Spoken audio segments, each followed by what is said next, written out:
I'm dragging around. I haven't seen any rain. Dragging around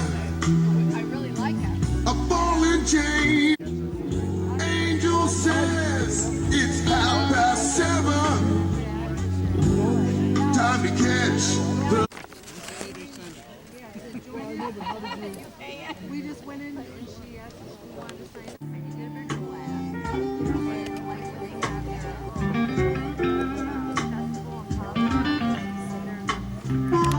The Shoreline Showcase. Let's welcome each other. Make some noise.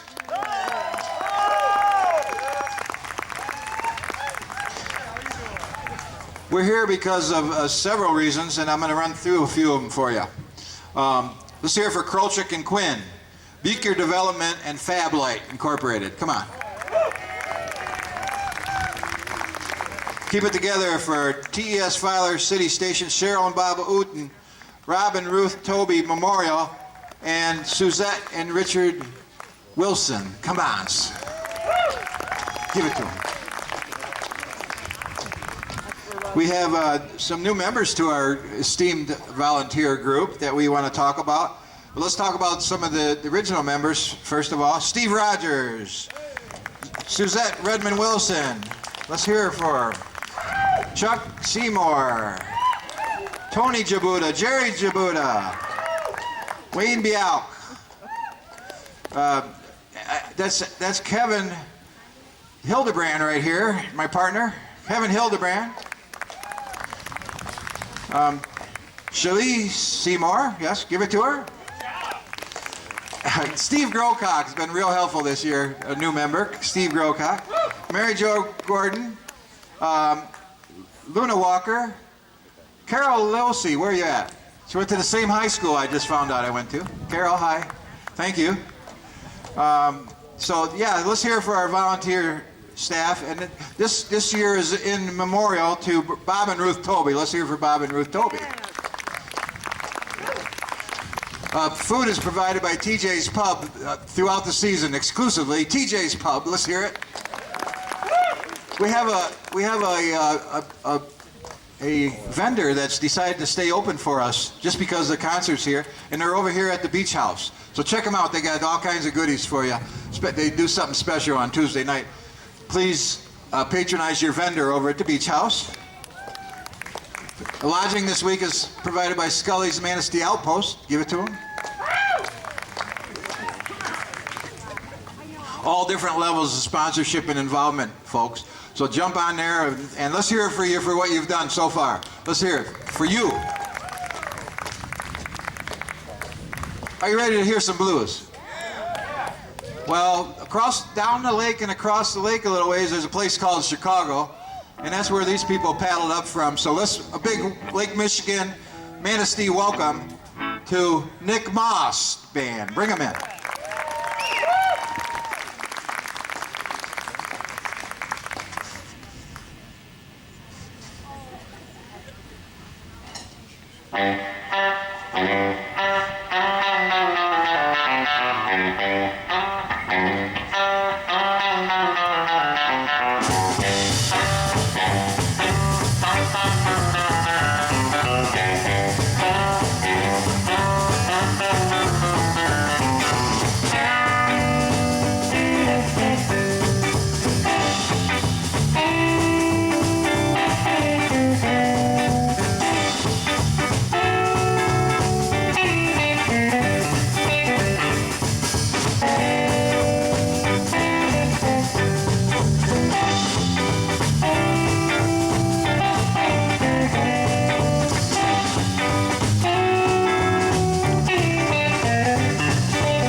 some noise. Let me hear you make some noise.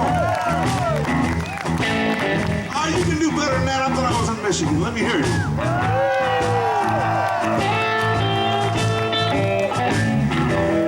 That's better. We're going to have a good time tonight. We're going to play some blues for you tonight. Maybe a little soul. Maybe a little rock and roll. We're just going to have a good time. That's why we're here tonight. All gathered around on this beautiful evening. The weather cleared up for us, for you nice people. So give yourselves a round of applause for coming out. Come on, let me hear it.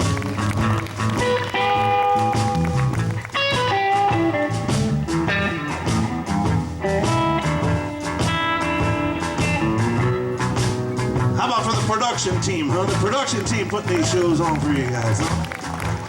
For Scully and the boys. A volunteer gang. Make sure you spread the word. They got these wonderful shows going on all summer. Last summer, what was it? This summer you didn't do it in how many years just because of the pandemic?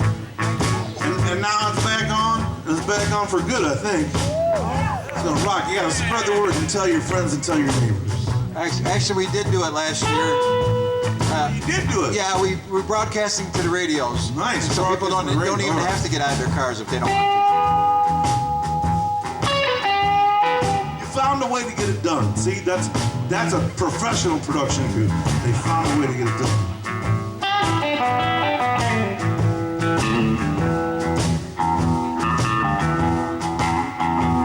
We'll just sit back there and try not to get too much sand in your shoes, unless you want to dance.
gonna leave me, darling, and I won't be there for you.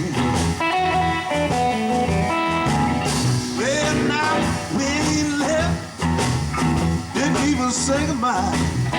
Why you leaving, honey? Tell me the reason why. Someday,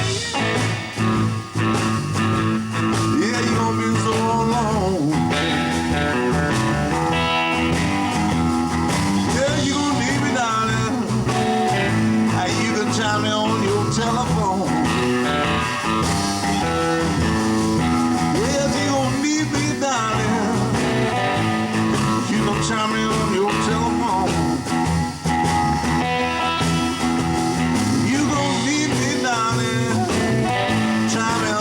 Telephone.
I'm in Alabama. Hello, darling. Called on the phone last night. Well, hello, darling. Called on the phone last night. Well, I'm here today, tomorrow out of sight. I had to hear lonesome whistle blow. I had to hear the lonesome whistle blow. When I hear that whistle, makes me want to go.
Hello, darling.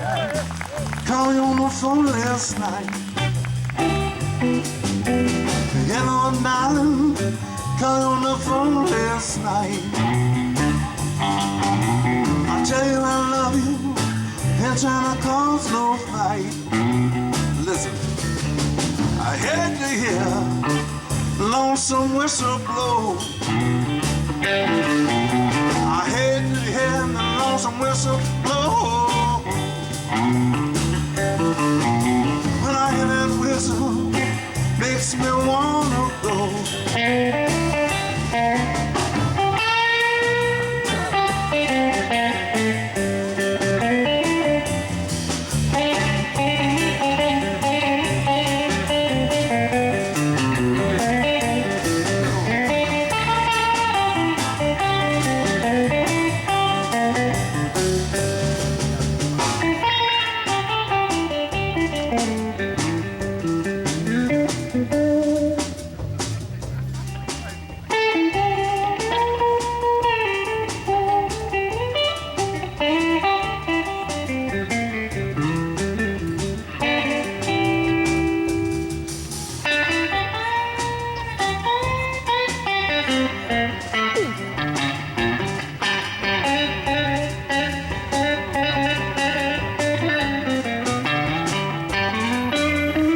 this town. If I don't go to Memphis, I'm Alabama bound. If you're coming, please tell my friend Sue. If you're coming, please tell my friend Sue. Broken, lonesome man, I have the Ramblers blues. I'm broken, lonesome man, I have the Ramblers blues. I'm broken, lonesome man, I have the Ramblers blues. Tampa Red. Oh, you guys are so nice. I want to introduce the fellows on the bandstand. This way we all get to know each other. You feel good about each other, you know. Sometimes when you don't know their names, it's still a little uncomfortable when you meet somebody. You know, when you get the name, sometimes you just feel that much closer. Am I right? What's your name, babe? Yes, you. Julie. Hi, Julie. I feel much better about you already. I was a little. Oh, this is Rory. Hi, Rory. What's up, bud? Now we're just having fun, man. I haven't been watching you. You look like you're having a good time. You having a good time? I'm a drummer. Oh, hey, Patrick. Look out, bud. That's Patrick, my drummer back there. Patrick Seals on the drums.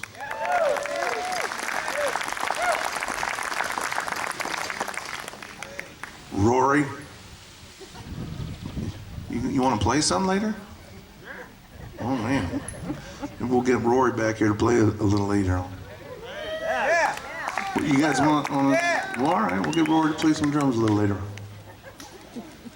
Ladies and gentlemen, all the way from Sao Paulo, Brazil, ladies and gentlemen, the Natalie dressed fella on the bass. It's Rodrigo Mantovani.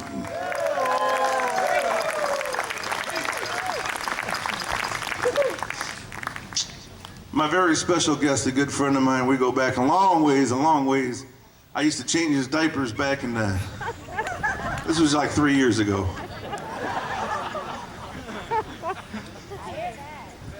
Lucky you. Ladies and gentlemen, I want you to put your hands together for a wonderful guitar player and an amazing vocalist. You'll be hearing from him real soon. I'm going to sing a couple more numbers here, but how about putting your hands together for Andrew Duncanson right here.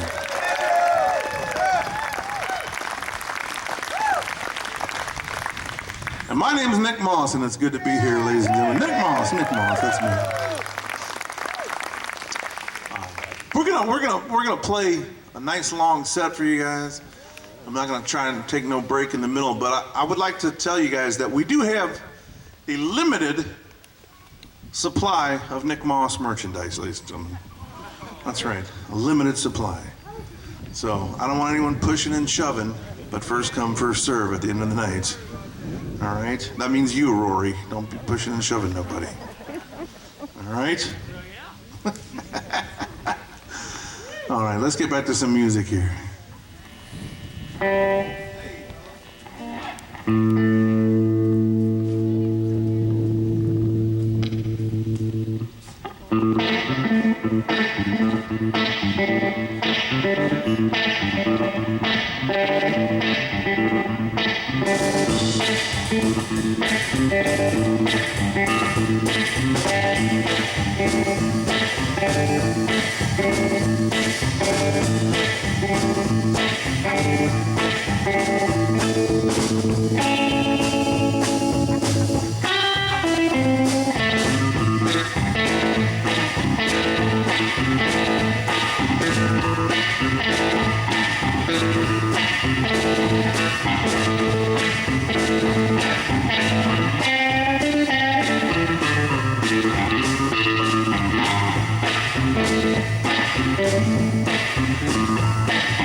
Sweet girl I know,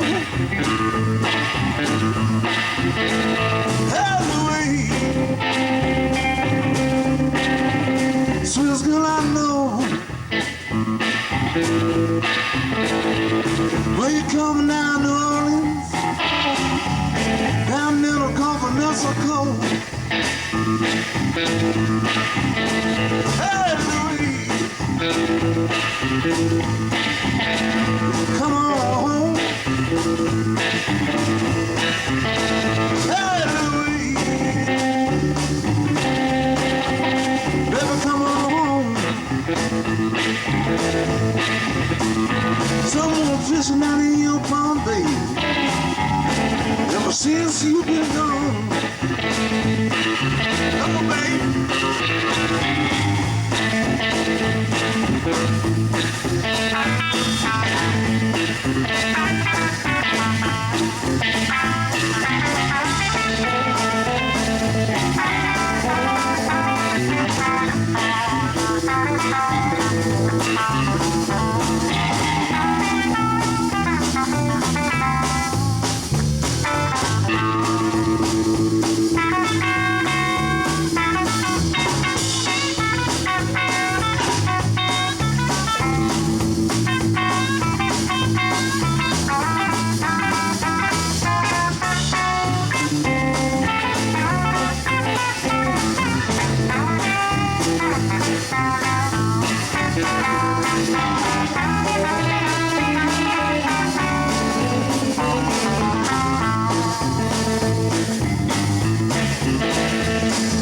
Hey, Louise,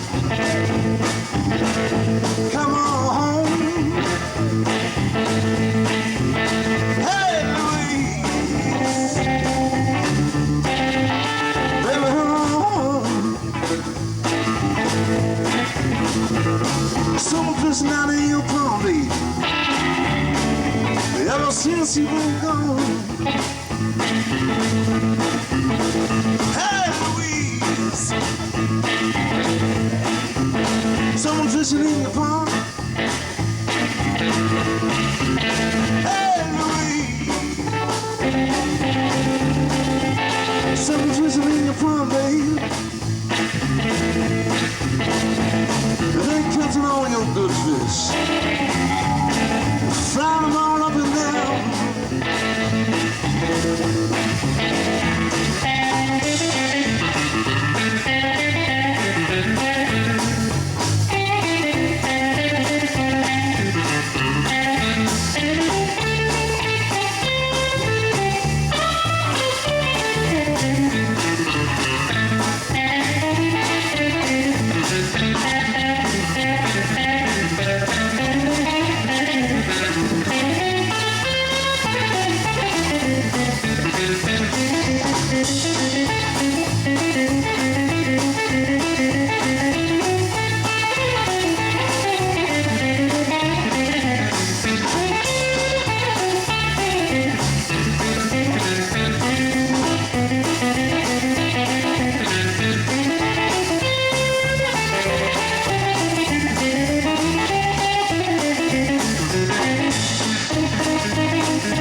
since you've been gone. Hey, Louise.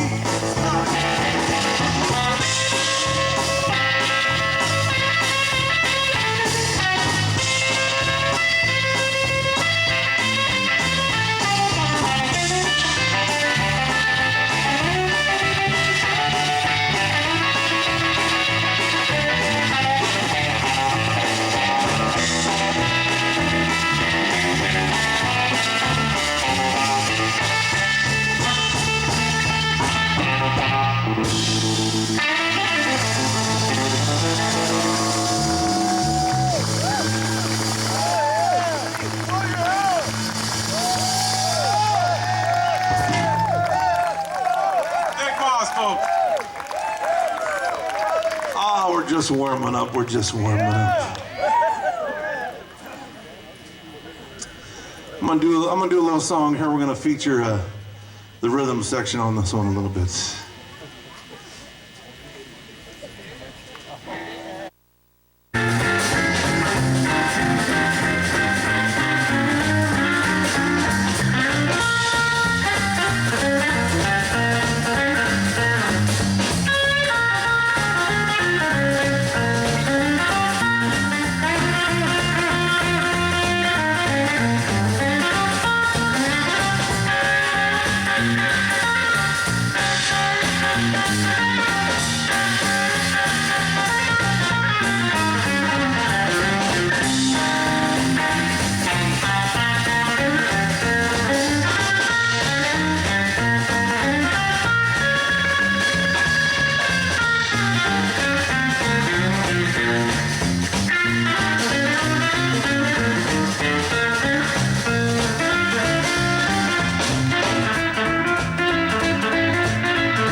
Take her on the beach one time. This is Rodrigo Montalbano.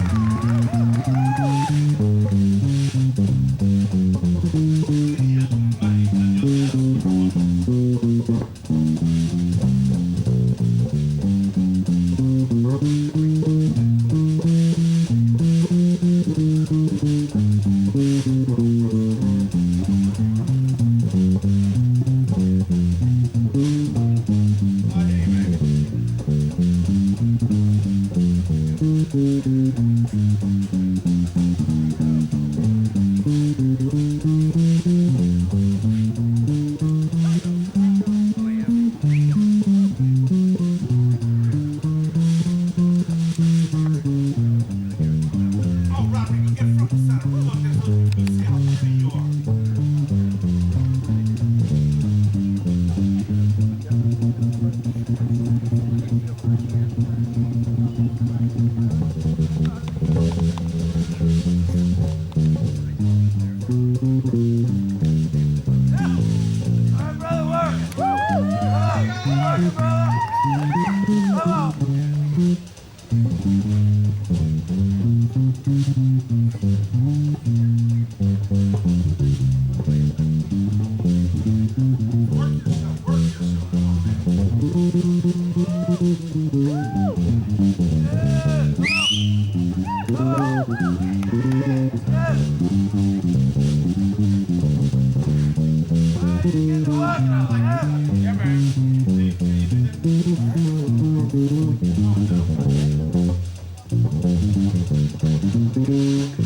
I gotta get him come up front and center so you can see how good he looks too.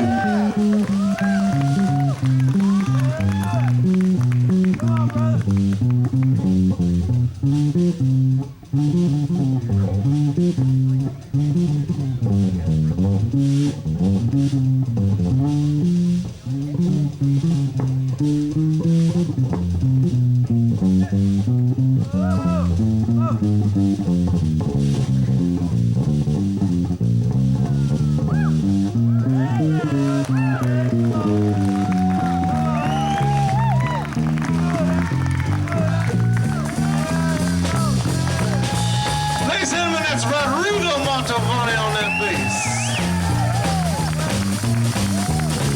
Man, that sounds so good. It's only right now. We'll take another little bumpy ride on the bus. Put your hands together. Patrick Seals. Ladies and gentlemen, on the drums, Patrick Scott Seals.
Put your hands in that Patrick Seals on the drums.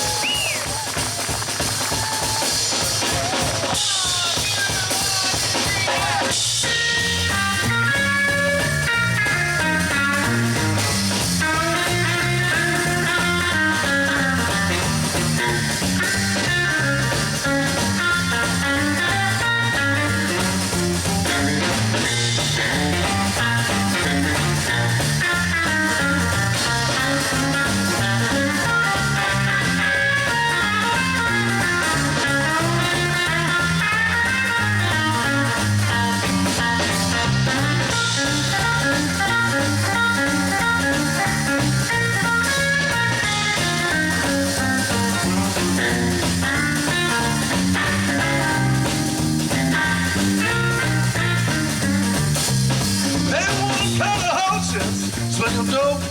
Don't come running when your horse don't show. It's your red bag. Well, it's your red bag. Well, it's your red bag. Keep on waiting on. They won't get back. Act like a clown. Be the loving sock all over town. It's your red bag. Your red bag. Well, it's your red bag. Keep on waiting on. I'm not good looking and I don't dress fine. I'm the type of man that will take his time. My red wine, well that's my red wine. Baby, that's my red wine. Keep on waiting on.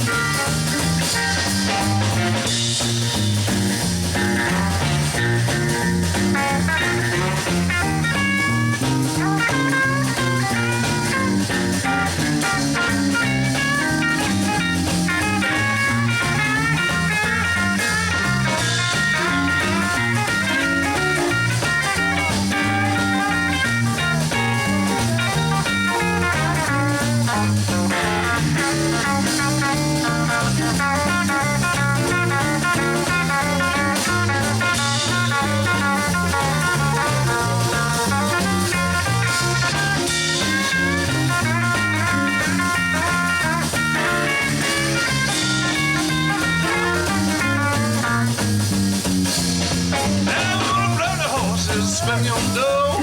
Don't come running when your horse don't show. Let's stop that bag. That's your red bag. That's your red bag, and I'm gonna keep on waiting on. But I'm not good looking and I don't dress fine. I'm the type of man that will take his time. My red bag. Well, that's my red bag. Well, that's my red bag. Keep on waiting on.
ahead of me.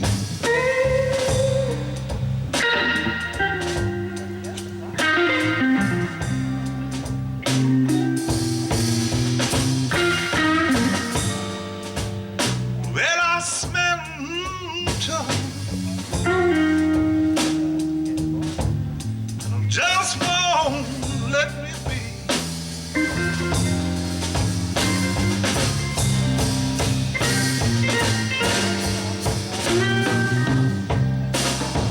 People talk about me, both night and day. I smile and tell the Lord, please forgive me, but I walk the other way, and I smell trouble.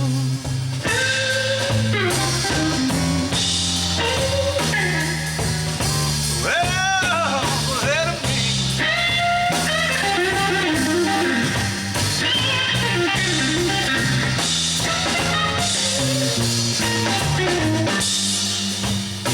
Well, I smell trouble.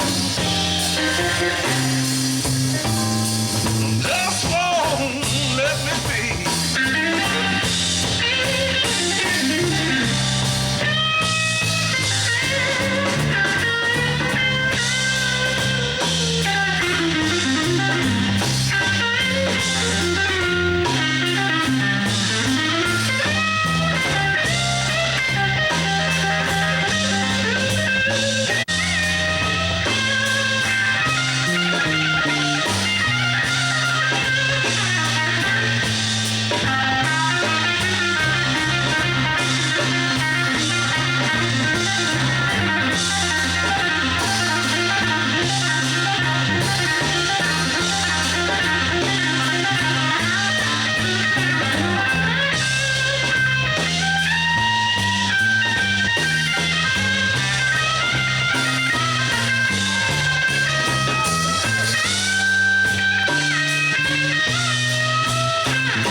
Put your hands together for this great band I got playing with me here.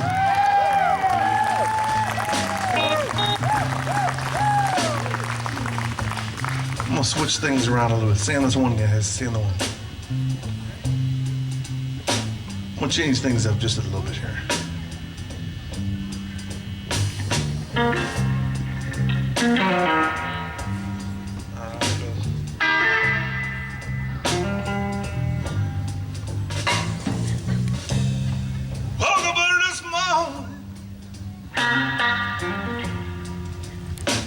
Baby, I had blues load all around my bed.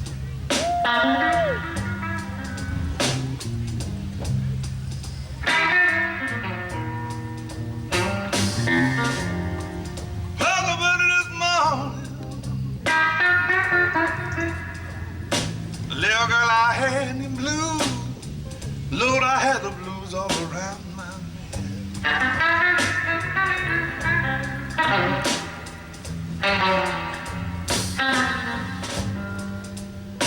When I reached to kiss my babe, Well, I found these blues instead.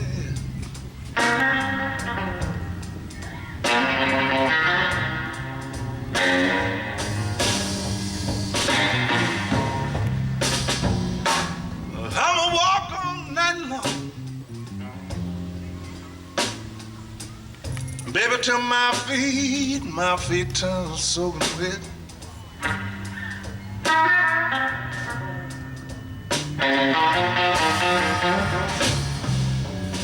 Then I'ma walk all night long,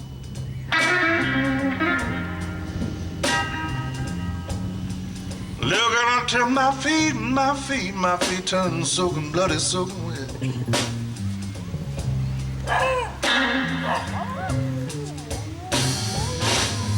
Then I'ma bark as loud as that dog.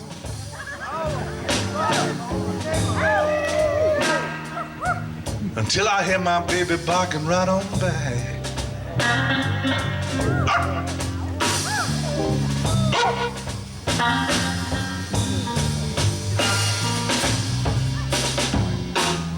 Loving you must be crazy. Or you must be stoned out your mind.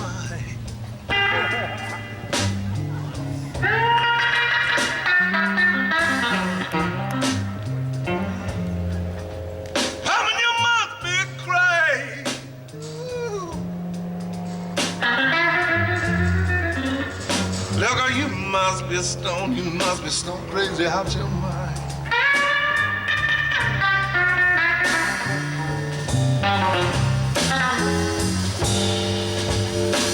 I'm trying to tell you that I love you,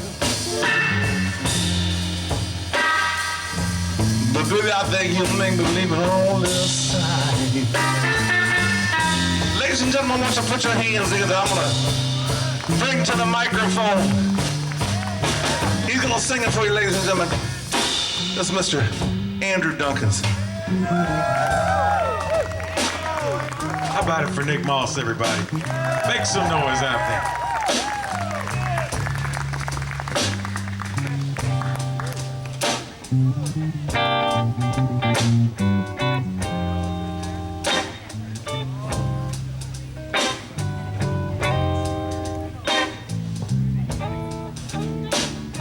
We'll go back and do a B.B. King number. Is that all right?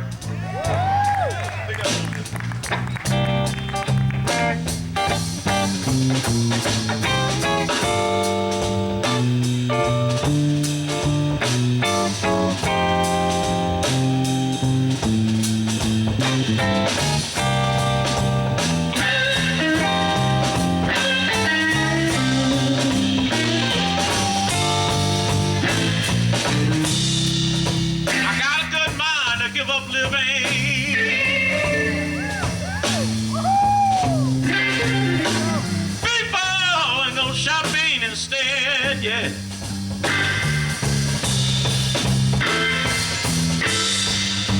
Said I got a good mind to give up living. People, and go shopping instead.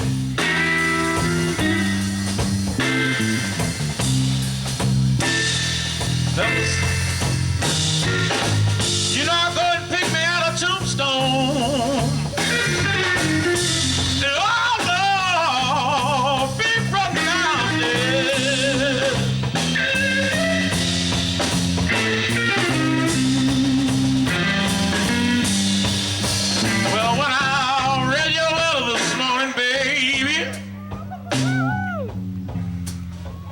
That was on your place in bed.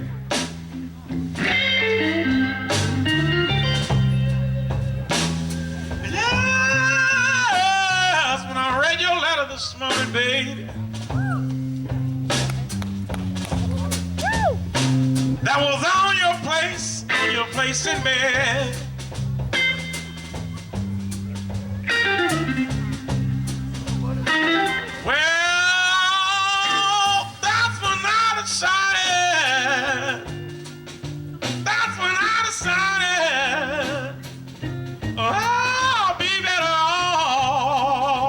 I'd be better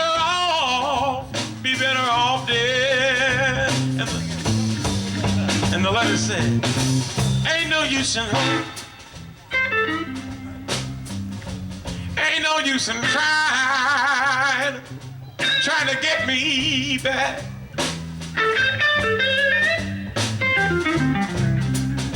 She said, Eddie, listen.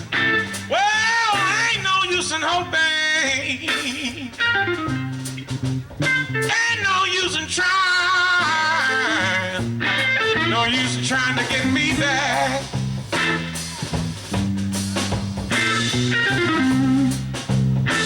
She said, oh, baby, you know I'm gone for good. Gone for good now. Oh, you can count on that. That's what she said. How the blues, fellas?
Give up living. People and go shopping instead. Yeah. Let's go home, guys. Yeah. Then I got a good mind to give up living. People go shopping instead.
This next song is called Taking Time.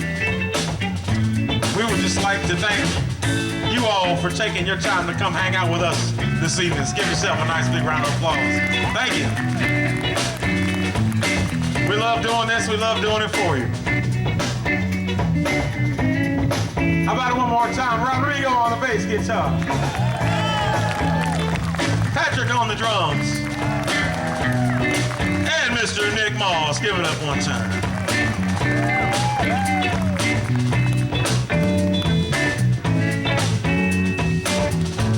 Hey. Been in the fast lane a long time. I was up, but I'm on a decline.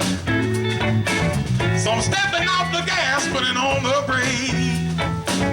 My steady wheel was starting to shake, so I'm taking time. Oh, time. Taking time. Oh, yes, I am. Oh, I love those city lights. Make me feel so alive. But you know, them city lights always wind up in some dive, yeah. Staying out late at night, just playing those old blues. But now I know I got so much more to choose, yeah. Taking time, oh, time. Taking time. Oh, yes, I am. Let's say it again. Taking time. Oh, time. Taking time. Taking time. Let me think. You might see me out to breakfast.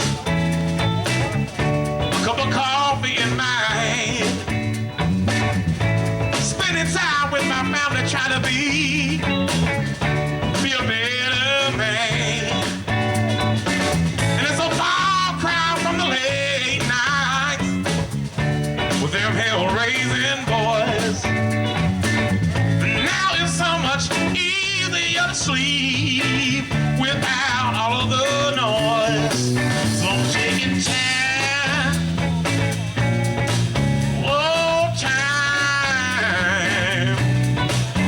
Taking time. Take your time. Let's do that again, guys. Taking time. Oh, time. Gotta take some time. Gotta take some time. Gotta take some time.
Well, watch it before you tell me what to do, what you say. Watch it before you tell me to how to act. Watch it before you tell me what to say. Watch it before you tell me how to act. Watch it. Well, watch it. Oh, all right, watch it. Yeah. Let's go home.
Yeah.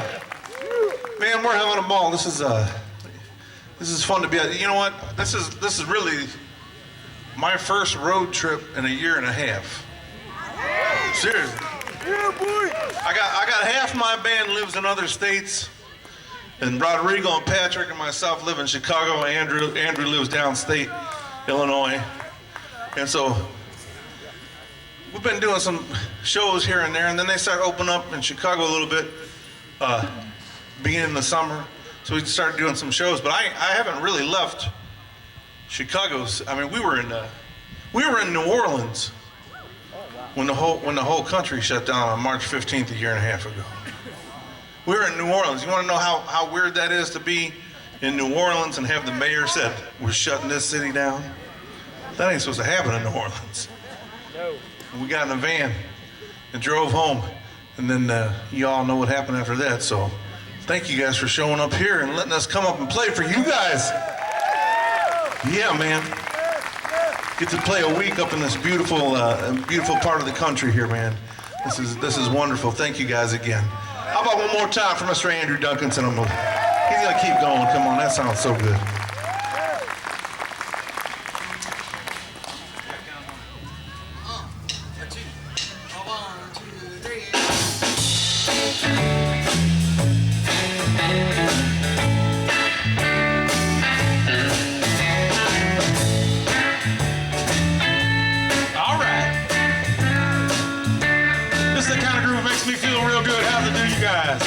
It's all right, somebody say yeah. It's okay, holler back at us. If you're doing all right, somebody say yeah. Oh, my,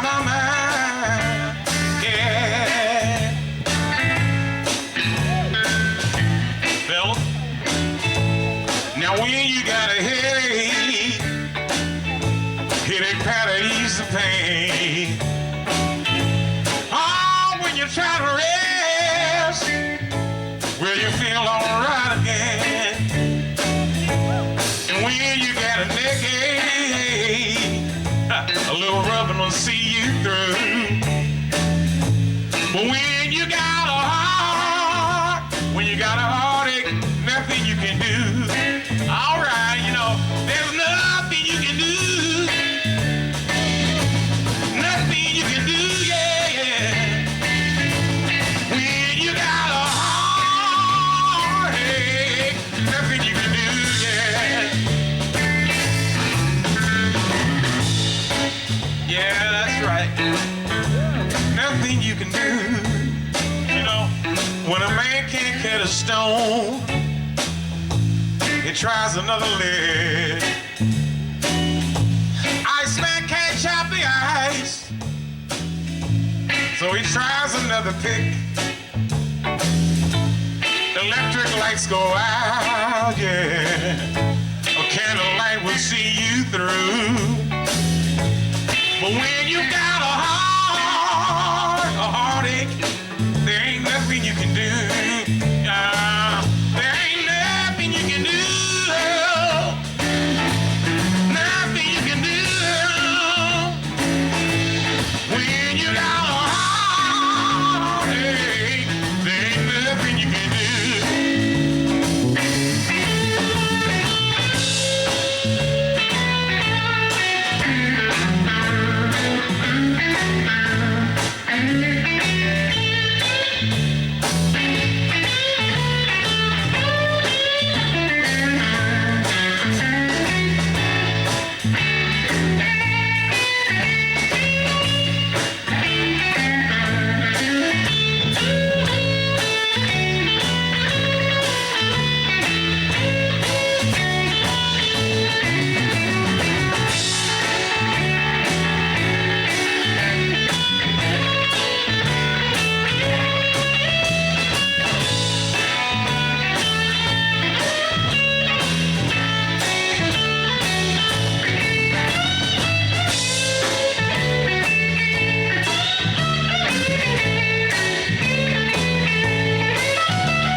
We've been playing some of our songs, some of our favorite old blues songs, and this is one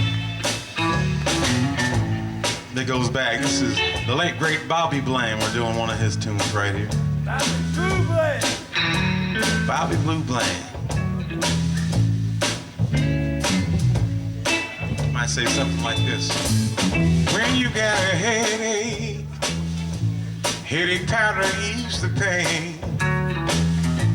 And when you try to rest, you feel alright again. When you got a neckache, some good rubbing to see you through. But when you got that heartache, people, nothing you can do. No, nothing you can do. No.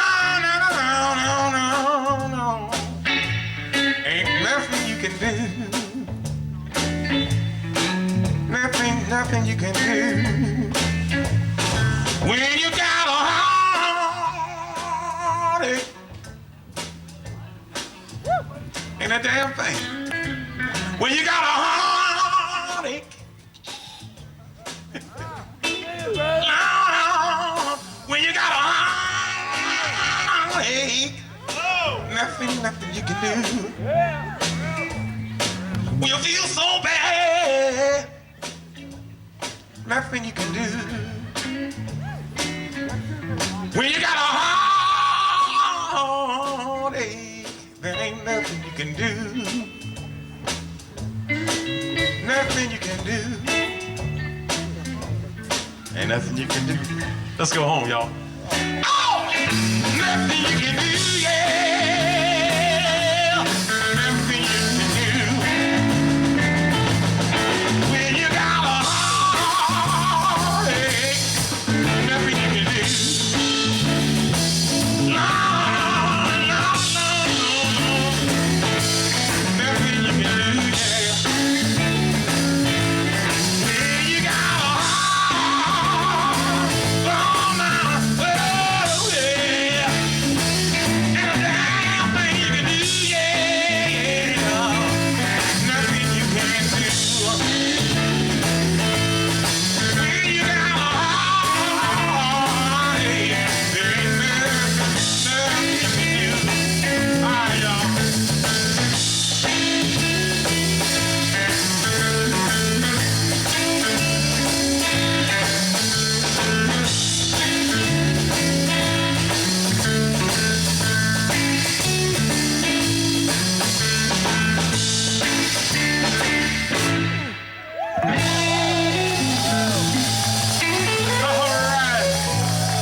appreciate you. Thank you, ladies and gentlemen.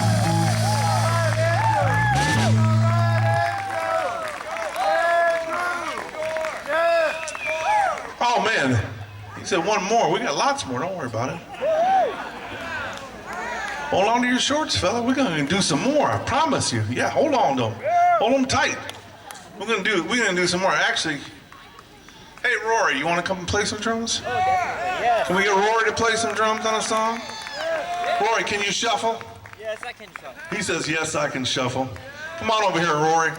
Can somebody give Rory a hand? Help him on over here. My drummer's really tall, Rory, so we're gonna have to do some adjustments here. Like, oh wait, maybe it will work out better for you.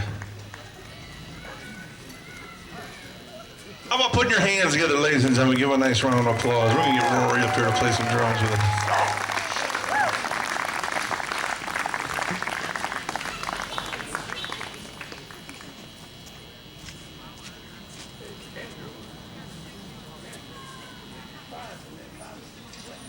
Yeah. One more time for Andrew Duncanson here, huh?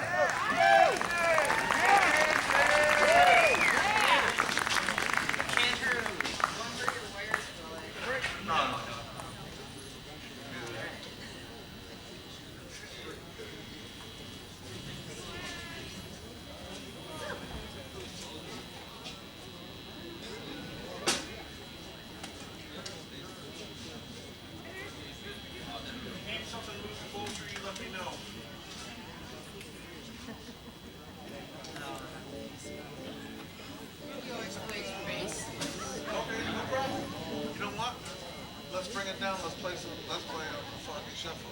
You got something good? I'll play some harmonica or something. What you got? A, E, G.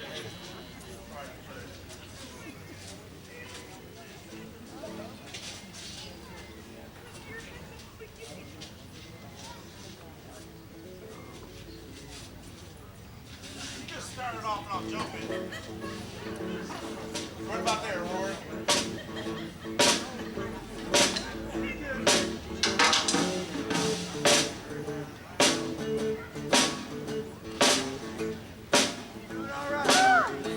There we go.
What's wrong with you? Oh, baby. Honey, what's wrong with you?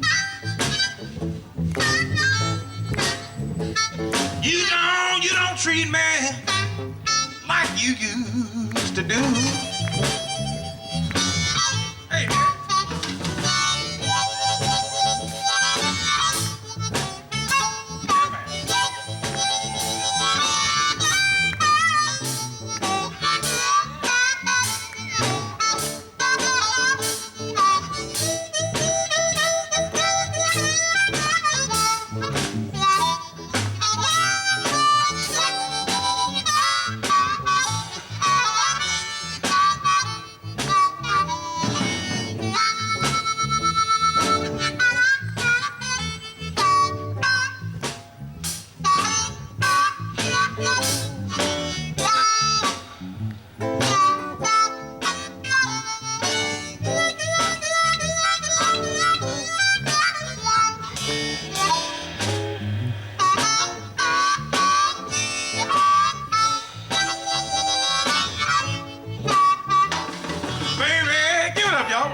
treat.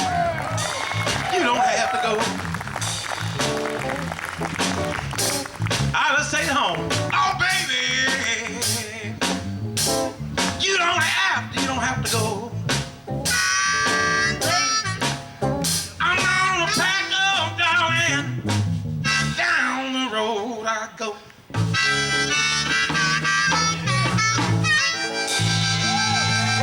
Everybody put your hands together. Good up for Roy on them drums sitting with us. That was a special treat for us too, Roy. Thank you so much, my friend. Thank you very much.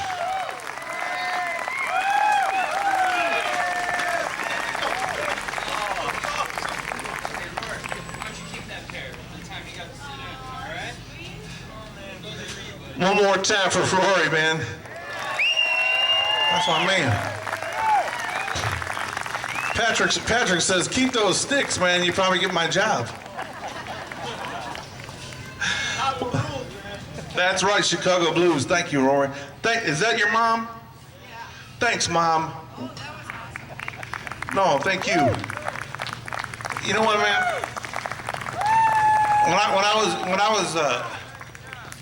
When I was real young, 100 or so years ago, my mom used to take me to gigs because I couldn't get into the bars. My mom, seriously. My brother and I used to go, and occasionally I could sneak in because I've been this size since I was 7. And occasionally I could sneak in if I put my head down. But underneath this gray beard, I got a real baby face. And so, like, even when I was in my 20s, so my mom used to have to come to some of the gigs. So I appreciate when Mom takes, the kids out and exposes them to cool stuff, live music, any kind of arts. My mom used to take us to the Art Institute in Chicago and show us all that kind of stuff. So I appreciate that from my heart to you. And my mom's still around. I'm gonna call my mom tonight and tell her that they're kind of reminding me of that. Seriously, I'm getting a little moist up here, sorry. I'm a softie, come on. Yeah. You guys ready? I'm gonna let these guys take it around the block once by themselves. How about putting your hands together for these fellas? I usually don't do a lot of yelling at the office, but I can usually turn it up a little bit when I'm talking in front of people. So, first and foremost, before I start, I just want to say what an absolute, the last time I was here, obviously, I was running for office, and what a weird, for those involved in any campaigns, what a weird election year. I got to participate in a parade for the first time this year, which was really nice. Really weird for those running for office, though, not to be able to get out and connect with the community in the traditional way that we can. I touched a lot of people on Facebook and online, but obviously there's a lot of folks who don't use the internet stuff. So it's awesome to be out with the public again, not just at events like this, but we did Bear Lake Days, and I was telling a couple people in the back that I actually injured myself in the dunk tank, which I didn't think was something that was possible to do. But just really great to get out and connect with the community, and it's an absolute honor to serve as your sheriff. I can't tell you how much the support that I receive from the community means to me, not just for me and my administration, but for the guys and gals doing the job on the street and in our jail. So what I'm going to talk about a little bit today, I'm going to start out by just talking about some of the stuff that we've done since I've taken over. In January, we've made some changes at the Sheriff's Office on some of the way we do business. I'm going to talk about some of the legislation that's kind of changing the way that we're operating here in the state of Michigan. I'm going to talk a little bit about, I was asked to kind of touch on the drug situation here in Manistee, and it has always amazed me when you talk about illegal drugs and how that works, how the folks who are engaged in that kind of activity kind of adapt and change what their preferences are and how they go about doing what they're doing. So I'll touch on that a little bit. And then at the end, I'm going to pull out my soapbox a little bit. And for those who were at the county board meeting, Jeff, when I talked about Police Memorial Week and our Corrections Officer Week, it might be a bit of a review.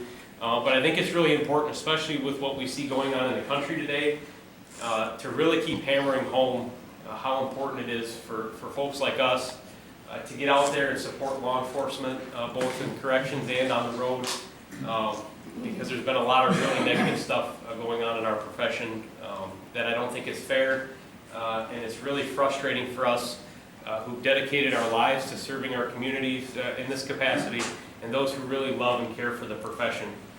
It's really difficult to stomach. So when I took over in January, for those who don't know, I took Jason Torrey as my undersheriff. If you don't know Jason, just a super laid-back guy, has great relationships not just with the community but with our staff.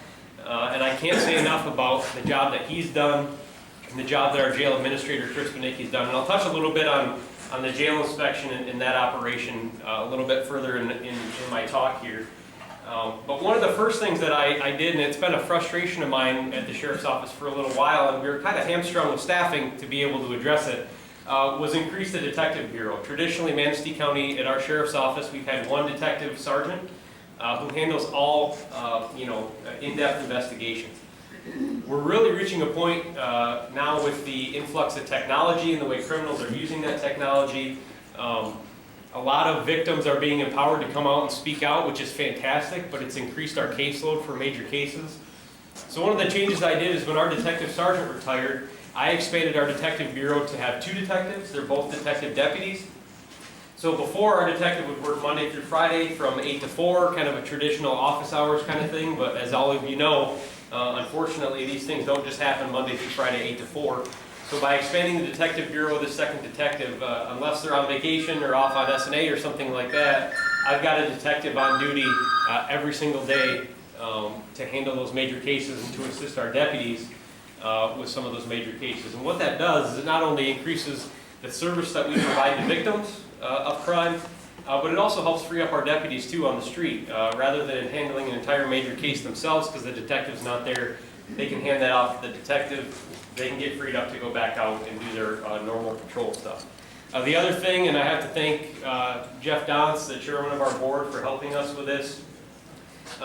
In Manistee County, we have had the emergency management coordinator position located within the sheriff's office. That was a job that I did for 3 years. I learned a ton. But if you look around the region, Region 7, our county was the only county who had the emergency management coordinator inside a law enforcement agency. If you ever read anything about emergency management, it really is an overarching view of emergency services in general. So not just law enforcement, but fire, EMS, the dispatch center. So in working with Jeff and the county board and the 911 board, we moved the emergency management coordinator position over to the dispatch center. Our deputy director, Mike Machen, is now our EM. Great working relationship with him. I've known him personally. I went to high school with him. He's a great guy. And I think that's been working out really well for the county. And it allows us to do a little more, which I'll talk about next. So one of my big passions as the emergency manager was school safety. I think it's really important that we work hand in hand with our schools and our different communities here in Manistee County. And so I was approached during COVID and the whole shutdown of our schools by the Manistee, Missaukee, Wexford ISD superintendent about the increase in truancy. What happened was when we took all the kids out of the classroom, we lost a lot of them, right? So traditionally, kids who are in difficult circumstances at home, the school is kind of a safe haven for them, right? They get to go to school. They know they're getting good meals, they have that structure, and when the schools closed, a lot of those kids disappeared. Schools tried to reach out to them, we couldn't get a hold of them, parents to cooperate to get them learning, and so the ISD was really struggling with that because they're in charge of truancy technically, and they just don't have the staffing or the resources to track that. So I worked with Dave Cox, the superintendent from the Manistee, Wexford, Missaukee ISD. We came up with this idea to split some funding. To fund an extra position. So what that looks like, and I anticipate the ISD board will approve it on Tuesday of next week. Our county board has already approved it. And what that looks like is one deputy who will service Onekama, Bear Lake, and Calvin Norman Dixon schools. That deputy, while school's in session, will be working with those 3 schools, not only to address the truancy issue, making contact with families and increasing that relationship, but to also provide safety and security for our students too.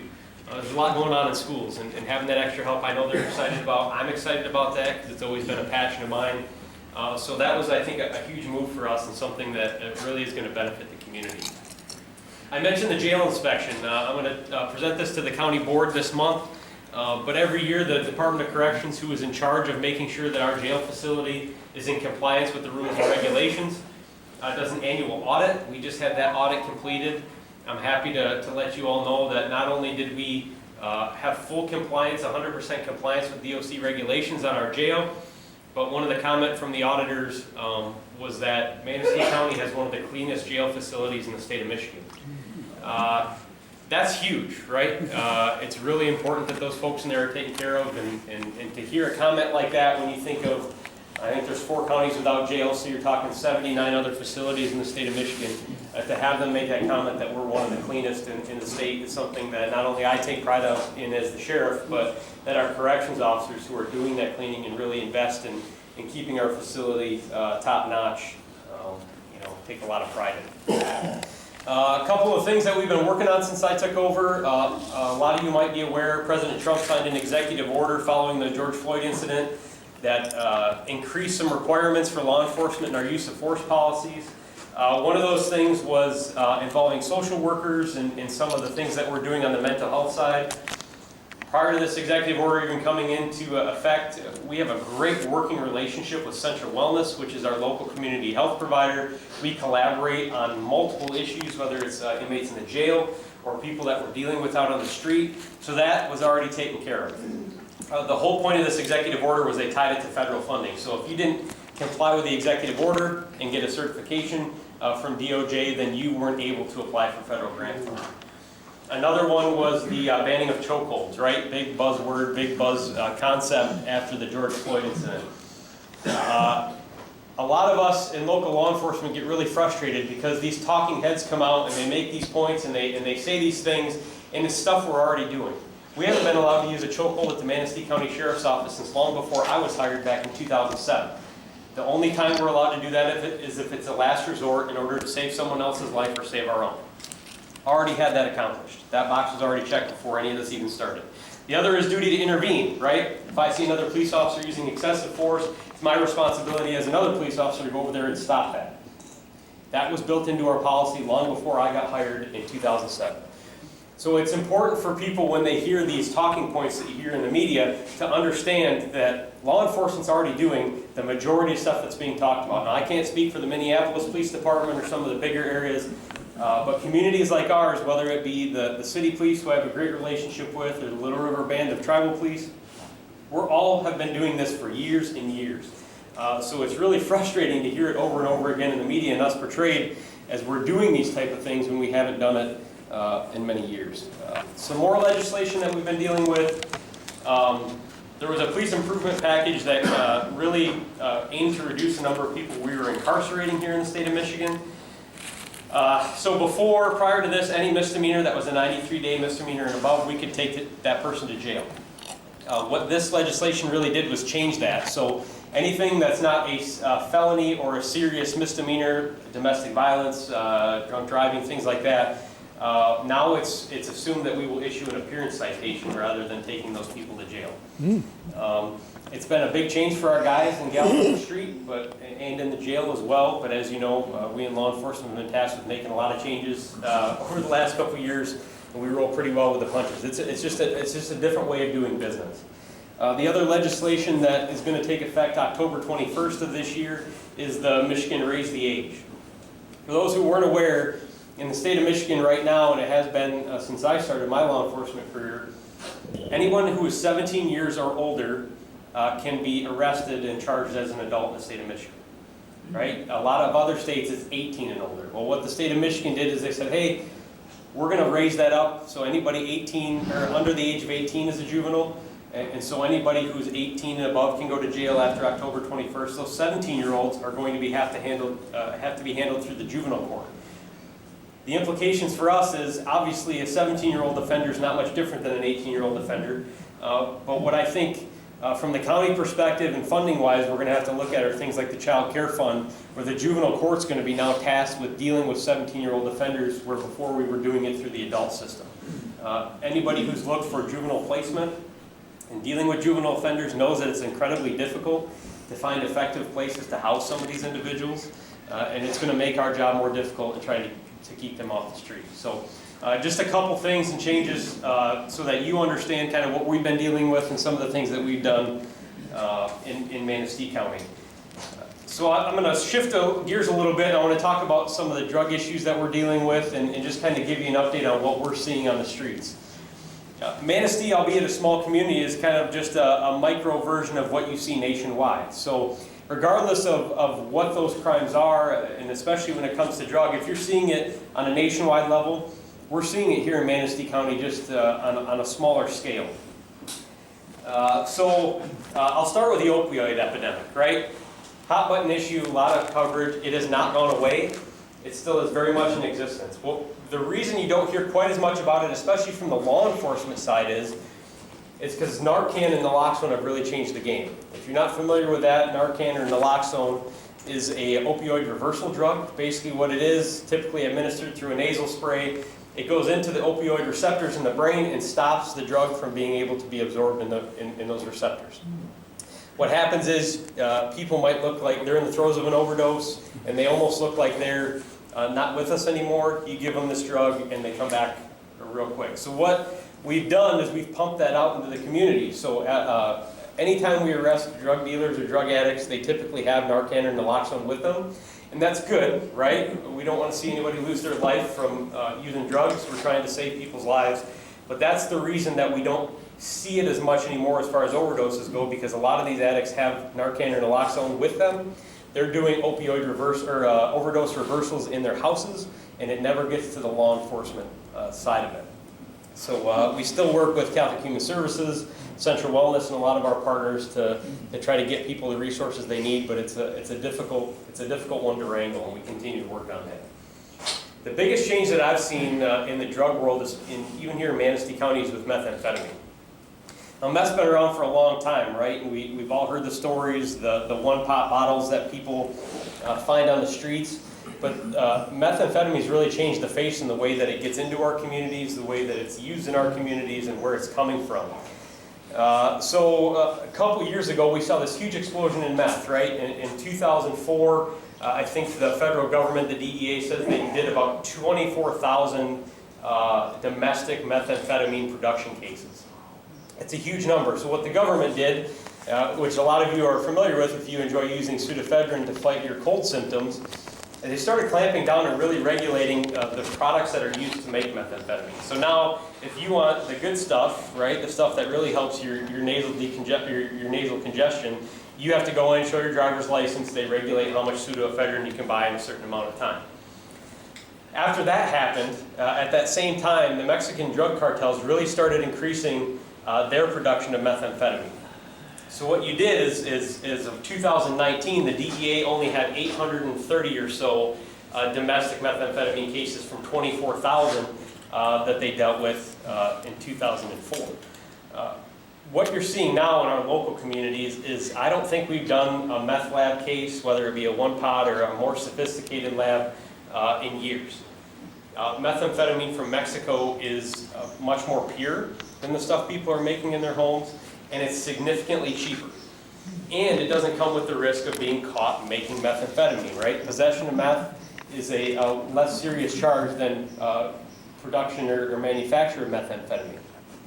So what these folks are doing, it's all a national issue, right? Even here in Manistee. So you see the flood of drugs coming over from Mexico. This ties into our border conversation and all those things. And those drugs eventually make their way up to small communities like Manistee, where we're seeing those possession of methamphetamine cases go through the roof and the production going down. So it's, like I said, it's really interesting to see the way drug users and drug dealers evolve in their operations to try to get it for cheaper and do it different and make it easier for them not to get caught. Sorry if I'm using my notes here. I figured if the president can do it, I should be able to do it too. I wanted to. What's that? No whispering. Yeah. I wanted. What's that? Time for a nap. I wanted to touch real quick on marijuana. Right? We all understand that marijuana has been legalized by the state of Michigan. It has presented some unique challenges, especially in our schools. Marijuana, a lot of times is compared to alcohol, right? Well, people should be able to enjoy marijuana the same way they enjoy alcohol. But there's some significant differences to that, right? All of us have gone to high school, And everybody knew the kid who at lunch went out and burned a joint, because when he came back to school, he smelled like he had just burned a joint at lunch, right? It was very easy for our school administrators and teachers to detect. It was easy for us to deal with and figure out that that had happened. What you see with the recreational marijuana being legalized is not just its increased availability, but the different forms that it's in. The majority of kids who are using THC or marijuana products are not doing it by smoking a joint or smoking a bowl the way we traditionally think about using marijuana. The majority of they're using them in vape pens. So there is an inhaled water vapor, but it doesn't leave that characteristic odor after they're done using it, or they're using edibles, right? You can log on to any recreational marijuana store and look at the products that they offer. Chocolate bars, brownies, gummy bears, hard candy like lozenges, like a lifesaver type of candy. And that's where we're really running into trouble in the classroom and in our schools, is it's hard to know that Johnny, who just ate a gummy bear during third hour, is taking marijuana. So it makes it more difficult. And it's harder for us to identify. I can give somebody a PBT for alcohol and very quickly ascertain that they're under the influence of alcohol. Although there are products for mouth swabs for THC, they're not readily available to law enforcement. They're still being beta tested, so we don't have concrete answers as to exactly what or how accurate they are. And so it just makes our jobs much more difficult. And of course, with every drug issue, typically there is a nexus to other crimes that happen. So the majority of B&Es and even assaults, some of our more serious crimes that I'll talk about that we've dealt with, all have some sort of drug nexus to them, right? So if we see an increase in drug use in the community, you're typically going to see a rise in other crimes in the community as well. Anybody have any questions on the drug aspect? I know a lot of people always have burning questions. Yes, ma'am. Your last comment. What is there a ratio as far as the drug use versus other? I don't have statistics on that, but I will say, I would guess it's probably about 80% of the crimes that we deal with have some sort of drug nexus, whether the offender is using drugs, committing that offense to obtain more drugs or make money to make more drugs. It's a very significant number of offenses that we see that have a drug nexus to them. Yes? I think we have 4 places on 31 where you can buy marijuana. Yes. How has that affected anything going on in Manatee? Well, it's difficult, right? Because obviously it's easier to obtain here, but people with the new recreational law are able to grow their own marijuana at their home now, if they choose. Even if they obtain it through illegal means, although it is illegal to buy it from someone else, it's so difficult to enforce, right? How are we supposed to know where, if they have an eighth ounce of marijuana, I have no idea how to prove where they got that from if it was by some means that weren't legal. And the availability is just so high. Even with kids, their friends' parents have it, they have it, their friends have it. It's just, when you make something legal, it's just like alcohol, right? A lot of us, and I won't name any names or ask you to raise your hand, but had people before we were of legal drinking age that were willing to go out and purchase alcohol for us and our friends to go drink. It's no different with a substance like marijuana. You still have that activity that, even though it is legal, people are going to be willing to help kids out with that. So. Has crime increased because of it, or become more dangerous because of it? I don't think we've seen, honestly, an increase in crime or an increase in the danger presented to the community. I would argue that probably there are a lot more people driving around under the influence of marijuana than there were before. But we haven't seen significant impact on our numbers here locally. But a lot of this stuff goes unreported. It's difficult to know how many kids are using marijuana unless you do the whole, let me ask you if you ever use marijuana, survey at school, which they do. And I think those numbers have increased. But we haven't seen a significant impact here in Manistee as far as directly tied to the use of marijuana. So, yes, sir. I want you to know your predecessor was related to Rudy Lincoln. We got the sheriff's name. Falk, O'Hagan, No, before that. Kolakowski? No, before that. Haig? At Haig, yep. Ford. Was that Haig? Yep. When he won his election as sheriff, he got drunk. He was sleeping on the bench. My buddy and I duct taped him to that bench. My dad's not even here to defend himself. Well, again, as with anything, and you know, it's legal here in Michigan now, and anyone who talks to me about it, my basic message is the same with alcohol. You enjoy it responsibly. Whatever you do, don't get behind the wheel, you know, after you indulge in that. So it's really about personal responsibility. We'll talk about how that's lacking in some areas a little further on in my comments. But all right, so now I've gotten through those two topics. I'm going to pull my soapbox out a little bit here and kind of preach a little bit about some of the things we're seeing in law enforcement today and some of the challenges that I, as a sheriff, my counterparts, the other 82 sheriffs in the state of Michigan are dealing with, and every city police chief, every tribal public safety director are all dealing with the same things that I'm going to talk to you guys about today. I'd be remiss if I didn't just touch on a couple of our local people here who really have made the ultimate sacrifice. Anytime I get an opportunity to point out Robin Arnold from our office, who was killed in the line of duty in a traffic crash back in 1994, and Trooper Paul Butterfield, who I knew personally. I started here in 2007. Paul was working nights, I was working nights. We shared a lot of cups of coffee together. We handled a lot of complaints together. We chased a lot of kids through the woods together. You know, those ones really hit close to home, but it emphasizes the sacrifices that the men and women who do this job, who lay everything they have, their families, their lives on the line to serve our communities. It does happen, it happens here. It's important for us to remember them. So back in 2019, we lost 151 police officers in the line of duty. 2020, that number jumped to 369. And as of this morning, when I checked the statistics, we have 162 police officers who've been killed in the line of duty in this country to this point. Every day that our men and women who do this job wake up, we all understand what we're going to be called the hand.